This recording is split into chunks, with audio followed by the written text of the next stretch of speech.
I'm 103 years old. My name is Ruth, and I've seen something that breaks my heart every single day. I've watched 4 generations of my family make the exact same mistake. My children made it. My grandchildren made it. My great-grandchildren made it. And now my great-great-grandchildren are making it too. For generations. Same pattern. Same destruction. Same pain. Over and over and over again.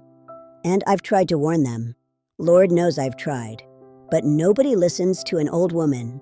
They smile and nod, and then they go right ahead and do it anyway. Just like their parents did. Just like their grandparents did. Just like I did.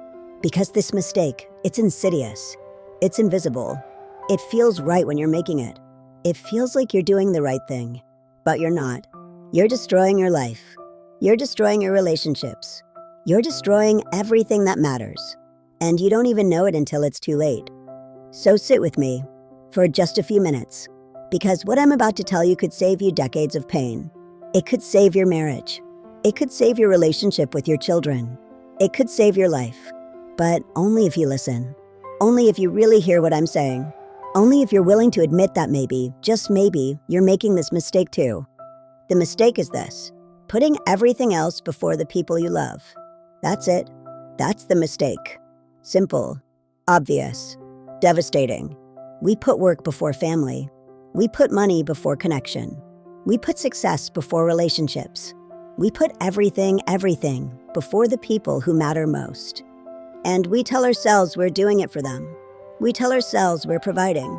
We're building a future. We're making sacrifices so they can have a better life. But it's a lie. We're not doing it for them. We're doing it for us. For our ego. For our fear.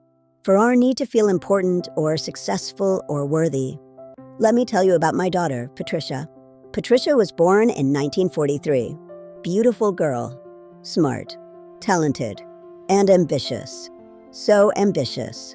She wanted to be a lawyer at a time when women weren't lawyers. And she did it. She fought her way through law school. Got hired at a big firm. Made partner by 35. Everyone said she was a success. Everyone. Except she didn't have her children. She had 2 kids. A boy and a girl. And she barely knew them. She worked 70, 80 hours a week. Left before they woke up. Came home after they went to bed. Weekends were for catching up on work. Vacations were for client meetings. She missed birthdays. She missed school plays. She missed everything. And she told herself it was okay. She told herself she was doing it for them. So they could have nice things. So they could go to good schools. So they could have opportunities she didn't have. Her son, my grandson Thomas, he grew up angry. Angry at his mother for never being there. Angry at the world for taking her away. And he swore he'd never be like her. He swore when he had kids, he'd be there. He'd be present. He'd be the father he never had. And you know what happened? He did the exact same thing. Different job, same mistake. He became a surgeon. Important work. Life-saving work. And he worked all the time. Missed his daughter's childhood the same way his mother missed his. And he told himself the same lie. I'm doing this for them. I'm providing. I'm building a future. But his daughter didn't want a future. She wanted a father. And she didn't have one. Then his daughter, my great-granddaughter Amy, she had kids. And she swore she'd do it differently. She'd be there. She'd be present. She wouldn't make the same mistake her father and grandmother made. But you know what she did? She built a business. A successful business. And she poured everything into it. Every hour. Every ounce of energy. Every piece of herself. And her kids? They're being raised by nannies and daycares and screens. The same way she was raised. The same way her father was raised. The same way her grandmother was raised. For generations. Same mistake. And now Amy's daughter, my great-great-granddaughter Sophia, she's 24. Just starting out. Just building her career. And I can already see it happening. The same pattern. The same priorities. The same mistake. Work first. Success first. Everything else second. And one day, she'll have kids. And she'll tell herself she's doing it for them. And she'll miss their childhood just like everyone before her. And the cycle will continue. I watched this happen. I watched it destroy my family. Not physically. We're all alive. We're all successful. We all have money and nice houses and impressive careers. But we don't have each other. We don't really know each other. We're strangers who share DNA. We show up for holidays and take pictures and post them on the internet and pretend we're close. But we're not. We're not close. Because you can't be close to someone who is never there. You can't love someone who is always too busy. You can't connect with someone who put everything else first. And the saddest part? We all think we're different. Every generation thinks they're going to break the pattern. But we don't. Because we don't understand what the pattern is. We think the pattern is about work. But it's not. The pattern is about fear. The fear of not being enough. The fear of being ordinary.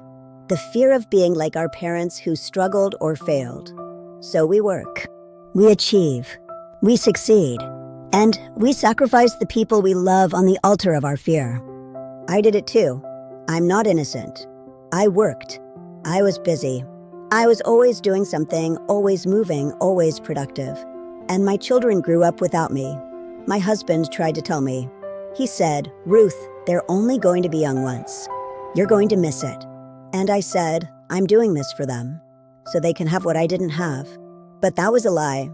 I was doing it because I was scared. Scared of being poor like my mother. Scared of being powerless. Scared of being nothing. So I became something. And I lost everything. I see it everywhere now. Not just in my family. Everywhere. Parents who are physically present but mentally absent. Always on their phones. Always thinking about work. Always distracted. Kids growing up in houses full of people but feeling completely alone. Everyone in the same room but nobody really there. Nobody really seeing each other. Nobody really connecting. And we wonder why everyone's so lonely. We wonder why depression is epidemic. But it's not a mystery. It's cause and effect. You can't ignore people for 20 years and expect them to stick around. I have a memory that haunts me. My youngest grandson, Danny. He was maybe 7 years old. And he was in a school play. Some little thing, nothing important. And he asked me to come. And I said I would. But then something came up. I don't even remember what. Work probably. Always work. And I didn't go. And when I saw him the next week, he didn't say anything. He just looked at me different. Like he knew. Like he understood that whatever I was doing was more important than him. And that look, I still see it. 50 years later. I still see that look. The look of a child realizing they don't matter as much as they thought they did. That's what we're doing to our children. That's the mistake. We're teaching them they come second, third, fourth, 10th. We're teaching them that work is more important than they are. That success is more important than they are. That everything is more important than they are. And then we wonder why they grow up with issues. We created those problems. We taught them they weren't enough by never being enough for them. You can have a career. You can be successful. You can achieve things. But you can't do it at the expense of your family. You can't sacrifice them for it. You have to find balance. Real balance. Not the fake balance where you work 60 hours a week and spend an hour on Sunday with your kids and call it quality time. Real balance. Where work is what you do, but family is who you are. Where success is nice, but connection is essential. Where achievement is great, but love is everything. My husband died 30 years ago. And you know what I remember most? Not the vacations or the house or the things we bought. I remember the Sunday mornings we'd sit on the porch and drink coffee and talk. That's it. Just talk. About nothing. About everything. Those mornings, those quiet, simple mornings where we were just together, those are what I remember. Those are what mattered. But there weren't enough of those mornings because I was always busy, always working, always doing something more important. And now he's gone. And I give everything to have one more Sunday morning, one more cup of coffee, one more conversation. But I can't. Time doesn't work that way. You can't get it back. You can't redo it. You get one chance. And if you waste it being busy, being distracted, it's gone. Forever. My great-great-granddaughter Sophia, she came to visit me last week. And I looked at her and I said, "You're making the same mistake your mother made." And her father. And his mother. And me. You're putting work first. And you're going to regret it. And she said, but Gigi, I have to work. I have bills. I have goals. I have dreams. And I said, I know. I had all that too. And you know what? I achieved my goals. I made my money. I built my career. And it didn't make me happy. You know what would have made me happy? Being there for the people I loved. That's what I should have done. That's the only thing that matters. She didn't believe me. She thinks she can have it all. But balance isn't about time management. It's about priority management. Nobody can have it all because balance isn't about time management. It's about priority management. And if your priority is work, your family suffers. If your priority is success, your relationships suffer. You can't serve two masters.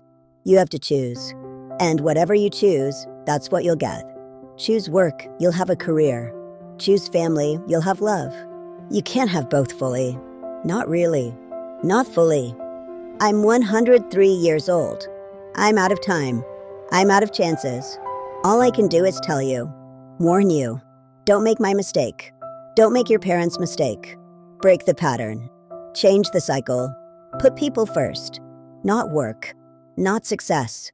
Not achievement. People. The people you love. The people who love you. The people who won't be here forever. Be there. Be present. Be available. Turn off your phone. Close your laptop. Just be there. Fully there. Completely there. Because that's all that matters. That's the only thing you get to keep. Now, if you'll excuse me, I need to call Sophia. Tell her I love her. Tell her she matters more than her career. Tell her to choose differently. She won't listen. But I have to try. Because that's all I can do now. Try. And hope. And pray that someone somewhere will listen before it's too late.